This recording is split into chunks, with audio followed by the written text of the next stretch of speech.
ကျွန်တော်တို့ကလေးရွက်တခိုးတွေတောင်းတန်းချက်ကတော့ဒီမှာကျွန်တော်တို့ဆိုင်တဲ့မိုးကာတွေကိုဖြတ်သွားပါတယ်ဘာမှမရှိတော့ပါဘူးဒီမှာလူတွေကမှဘာစစ်ကြောက်လို့မှပြေးလို့မှဒုက္ခတွေများနေကြပါတယ်ဆိုနေမှာဒီမှာကိုပစ္စည်းနဲ့ကိုဟိုမတည်နိုင်တဲ့ဟာလေးထားခဲ့တဲ့ဟာတော့မှကြည့်လိုက်ပါဦးဒီဘက်ကစေးကန်းကပူဆိုးဒီမှာ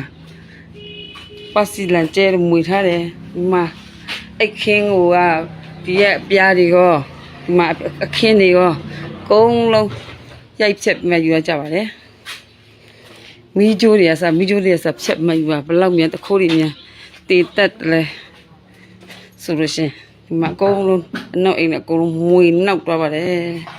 ဒီမှာဘုတ်ခုံနဲ့ဟာလဲအကုန်လုံးဘာမှမရှိတော့ကျိုးတယ်ကျွန်တော်အိမ်ကစက်မီတာလည်းပါပြီလားမသိဘူးဒီမှာကျိုးတွေအကုန်လုံးဖြတ်သွားတယ်မှာအထဲတွေကတင်းနေကျိုးတွေအကုန်လုံးဘာမှမကြံဘူးဖြုတ်သွားတယ်မှာမီးတီရောဟွာရောကျိုးတွေအထဲကဖောက်မှန်မှာဒီထဲကခုံတွေလည်းဘာမှမရှိတော့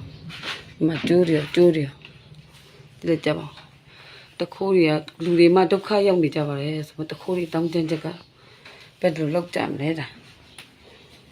တော်ဆူဆူပဲပစ္စည်းပျောက်လို့ယူသွားတယ်ဆိုနေထားလိုက်တော့အခုကပစ္စည်းတွေမှမဟုတ်ဘူးရှိပစ္စည်းတွေမှမဟုတ်မီးကြိုးတွေကဆိုလူတွေဒုက္ခရောက်လို့ပြည်နေမှာခွာမယူတယ်ဆိုဒါတော်လေးဆိုးတော့ပြီရောမှာခဏတခါလုံးနဲ့ပတ်စံတဲနေမွေထားလို့ကျင်လာယူသွားတယ်ကဲကျွန်တော်တို့ဆိုင်ကတော့အာမမရှိတော့ဒီမှာနောက်ကဖိုးကုန်းဒီကနေမှဖောက်ယူတာနေမှာပြင်နေလည်းမရှိတော့တွတ်တယ်လည်းမရှိတော့ဒီမှာဟိုဘက်ဒီဘက်ကျွန်တော်တို့ဆိုင်ဟိုဘက်ဒီဘက်ကိုဖောက်ထားပါတယ်မနေ့ကအခုံတခုံလေးတဲမယ်လို့တခိုးခုမှကြောင်မို့လို့တဲမယ်ဆိုမှစဉ်းစားလိုက်တာခိုးထက်ကိုအရင်သူတို့တဲသွားတော့မတဲလိုက်ရအောင်ခုံလေးကိုကြည့်တော့ကျွန်တော်ဆိုင်ရတဲ့စက်မီတောင်ရှိသေးတယ်မသိပတ်စစ်ခက်ခဏလေးတော့ကုန်တယ်ကြည့်တော့ဖဲချိုးမယူတော့ကြပါ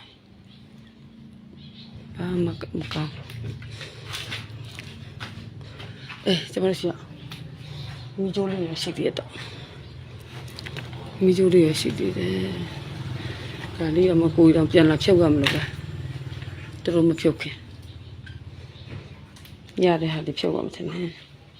ဘာမှရတဲ့မရှိအကုန်လုံးပြည့်စည်သွားပြီ